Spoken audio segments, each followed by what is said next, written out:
Mga kwentong pambata. Ang Prinsesang Pirata.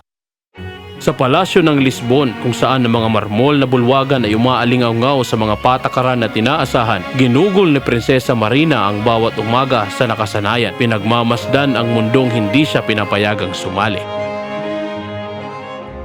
Isang malaking tatlong masted galleon, may mga bandilang Dutch, malamang patungong timog kanluran papuntang Madeira. Kamahalan! Bakit hindi ka pa nakabihis? Inaasahan ka ng iyong ama, ang hari, sa pulong ng konseho sa pandagat. Pinapayagan niya akong dumalo? Para magmasid! Nagtahimik! Napakalinaw niya sa bahagi ng tahimik! Beatrice, alam mo ba kung ano ang mas walang silbi kaysa sa barkong walang timon? Isang prinsesang walang boses. Prinsesa! Pakiusap! Huwag mo nang banggitin muli ang iyong mga aklat sa harap ng mga admiral! Pinagtatalunan ng mga admiral ng hari ang problemang bumabagabag sa katubigan ng Portugal sa loob ng maraming buwan. Isang misteryosong barkong pirata na nagnanakaw ng mga barkong pangkalakal ngunit hindi kailanman nananakit ng kahit isang mandaragat.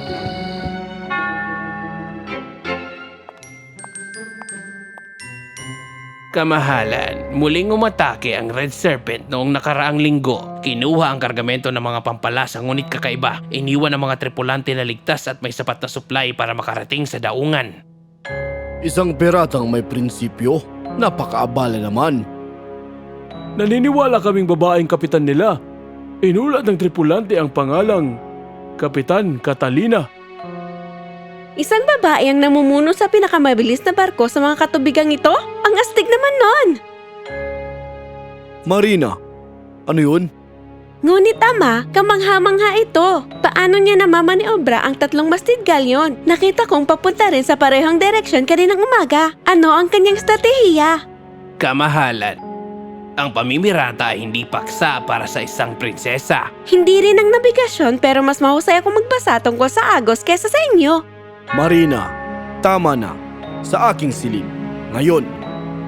Mahal na mahal ni Haring Alfonso ang kanyang anak. Kaya ang biguin siya ang pinakamahirap na bahagi sa pagiging hari. May espiritu ka ng inyong ina. Kinakatakutan ko yun sa kanya at kinakatakutan ko rin iyon sa iyo. Naglayag si ina kasama mo bago ako pinanganak. Ikaw ang nagkwento sa akin. At iniwan niya ang dagat nang dumating ka. Iyan ang hinihingi ng pamumuno. Isang sakripisyo. Pero paano kung ayokong mamuno mula sa trono? Paano kung gusto kong mamuno mula sa barko? Paano kung ang tunay na pagmamahal ay ang hayaan ng isang tao na maging tunay sa sarili niya? Napag-usapan na natin to. Ikaw ang ipinangako kay Prinsipe Eduardo. Sa loob ng 2 buwan, ikakasal ka at pag-iisahin ng ating mga kaharian. Sa lalaking isang beses ko palang nakilala ama na akala ang mga libro ay palamuti lamang. Marina, gusto kitang maging ligtas. Kung ganon, hindi mo ako kailangan dahil hindi ako para sa kaligtasan. Ama, pasensya na kung isa akong pagkadismaya para sa'yo, ngunit itinadhana ako para sa dagat. Hindi para sa isang prinsipeng Eduardo. May mga desisyong ginagawa muna ang puso bago makahabol ang isipan. Kamahalan, ano ang ginagawa mo? Isang bagay na maaaring napakatapang o napakabobo, malalaman ko ito kung tapos na. Tumatakas ka? Hindi, papunta ako. May pagkakaiba yun. Dadaong ang Red Serpent sa pantalan ngayong gabi para sa supply. Narinig kong usapan ng tripulante sa daungan. Pumunta ka sa daungan? Akala mo ba naglalakad lang ako sa hardin buong maghapon? Ipapahabol ng iyong ama ang buong hukbong dagat sa'yo. Kung ganun, mas mabuting gawing sulit ang habulan. Beatrice, 16 na taon na akong nag-aral maglayag sa mga libro. Kung kayang utusan ni Kapitan Catalina ang paggalang sa mga dagat na ito, kailangan kong matutunan kung paano. Pero, siya ay pirata. Isa siyang babaeng pumili ng sarili niyang landas. Sabihin mo sa ama ko, sabihin mong gagawin kong ipagmamalaki niya ako, hindi lang sa paraang inaasahan niya. Marina, paano mo mahanap ang barko nila? Isa akong prinsesang kabisado ang bawat barkong nakadaong, hindi ba? Ayos lang ako. At sa gayon, ipinagpalit ni Prinsesa Marina ang kanyang korona sa isang tanong. Hindi kung sino siya ay pinanganak, kundi kung sino ang pipiliin niyang maging. Mas maliit ang Red Serpent kaysa sa malaking barkong may 3 palo, ngunit doble ang ganda ng galaw. At ang kapitan nito ay may kakayahang makita ang mga pagbabalat kayo kahit ang maharlika. Kapitan Catalina? Nais kong mapabilang sa inyong grupo. Talaga ba? At bakit mo naisip na kailangan ko ng tao? Hindi ba? Pero bakante kayo kapag narinig ninyo ang alok ko. Anak ka ng maharlika. Nakikita sa paraan ng iyong tindig. Parang sa'yo ang pantalan. Prinsesa, sa totoo lang, ganito ako tumindig dahil alam ko ang pagkakaiba ng brigatin at isang brig. Marunong ako magkwenta ng longitud gamit ang mga bituin at kabisado ko ang bawat agos sa Mediterranean. Aral sa libro. Maaari niyo akong subukan kung nais ninyo. Bakit gusto ng prinsesa na maglayag kasamang mga pirata? Dahil ikaw lang ang babaeng kilala ko na namumuno sa sariling kapalaran. Turuan ninyo akong gawin din yon. Linalabanan namin ang mga smuggler at trafficker. Walang buhay na kinukuha. Walang iniiwan. Kung ganun, hindi kayong kinatatakutan ng konseho. Kayo ang kailangan ng mga dagat nito.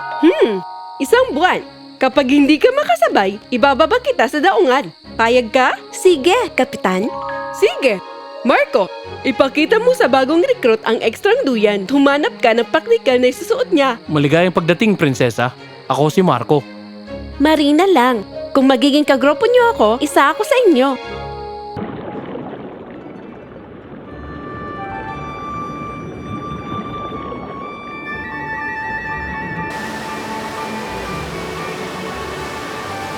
Nasanay si Marina sa buhay barko na parang lumba-lumba sa alon. Ang natututunan niya sa libro, alam na ngayon ng kanyang mga kamay.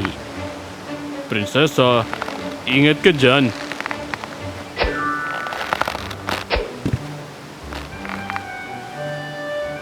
Dubling dugtong na buhol yan, Rafael. Parehong buhol na itinahi ko ng 100 beses sa aking silid. Mas maganda pa ang balanse niya kaysa sa iyo, Rafael. Oo, alam ko. Pero hindi tinuturo ng libro ang balanse. Oo, hindi nga. Pero ang paglabas sa bintana ng palasyo sa hating gabi, oo. Puno ka ng sorpresa. Ganon din ikaw. Alam mo ang bawat konstelasyon pero hindi mo sinasabi kung paano mo natutunan. Ang ama ko ay isang nabigador sa Royal Navy. Noong 12 taong gulang ako, tinangay siya ng bagyo. O manhing, yan ba ang dahilan ba't narito ka sa barkong pirata? Walang pakialam ang hukbong dagat sa pamilya ng isang nabigador. Iniwan nila kami na walang-wala. Natagpuan ako ni Catalina sa pantalan. Tinuro niya sa akin ang lahat. Binigyan niya ako ng tahanan. Ikaw ang pinakamahusay na maglalayag na nakilala ko. 2 linggo mo pa lang ako kilala. May mga bagay na basta mo nalang alam. Marco! Marina! Kailangan namin ang rotang papuntang Azores! Handa na ba tayo, prinsesa? Oo, magkasama. Nang dumating ang bagyo sa 3 linggo nila sa dagat, mabilis at marahas ito. Nilamon ang mga bituin at ginawang mabangis na halimaw ang karagatan. Nawawala na ang direksyon natin. Hindi ko makita ang mga bituin, Kapitan. Marina, kung wala ang mga bituin, bulag tayo. Hindi natin sila kailangan. Makinig kayo. Rinig niyo yun? Ano yon? Mga ibong dagat sa kaliwang bahagi. Namumugad sila sa mga bato tuwing gabi. Malapit na tayo sa baybayin. Sobrang lapit na natin, Rafael! Hay, sasadsad tayo sa hamog na ito! Marco, naalala mo ba ang kwento mo sa akin tungkol sa mga dolphin gamit ang echo? Ang kampana ng barko. Kapitan, ipatugtog ninyo ng tuloy-tuloy ang kampana ng barko. Malalaman nila ang posisyon natin. Tiwala ka sa kanya. Patunogin mo na. Hay, gawin ninyo! Huminto ang lahat sa paghinga at naghintay, puno ng tensyon. At bumalik ang alingaw-ngaw ng kampana ng barko na may iba't ibang tono mula sa iba't ibang direksyon. Ayun! Ayun ang echo! Ang mabagal ay ang bukas na daanan. Lumiko sa kanan, palayo sa mabilis na echo. Ang mabilis ay bangin. Lumayo ka roon. Lumiko ng todo, sundin ang kanilang pandinig.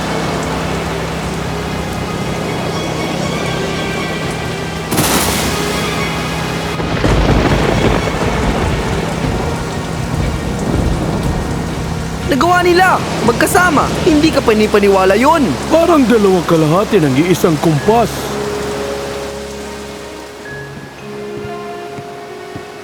Nailigtas ninyo ang barkong ito at bawat sakay nito, kayong dalawa. Naalala ko lang ang sinabi niya sa akin tungkol sa mga dolphin, kung paano sila naglalakbay sa dilim. Baka lang gumana. Ibig kong sabihin, Perpekto ang timing nun. Siya talaga yun. Kaya salamat, Marina. Hindi. Pareho kayong nag-isip tulad ng tunay na mandaragat. Mabilis, matalino at buong tapang. Napakahusay.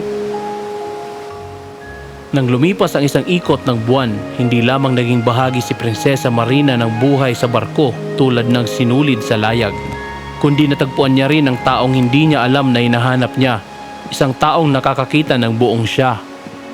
Ito ang paborito ko, Andromeda. Marco, matatapos na bukas ang isang buwan.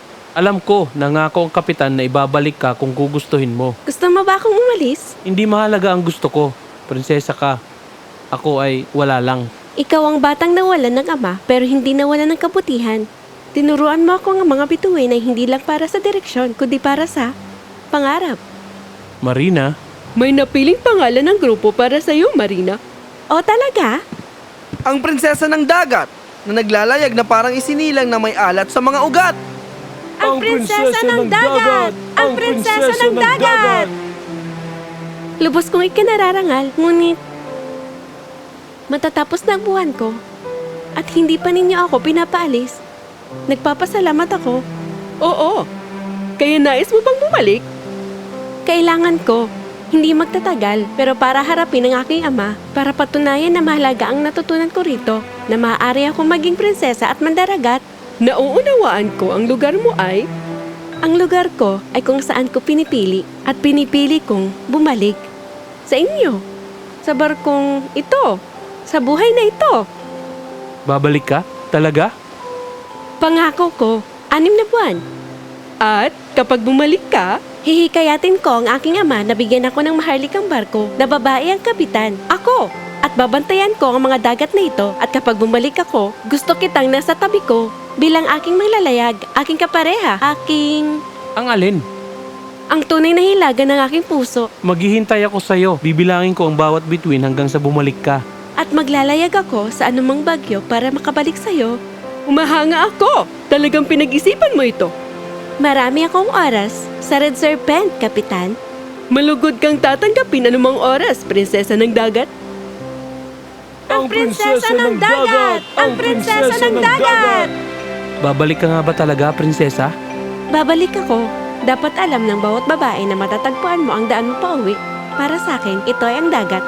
At ikaw.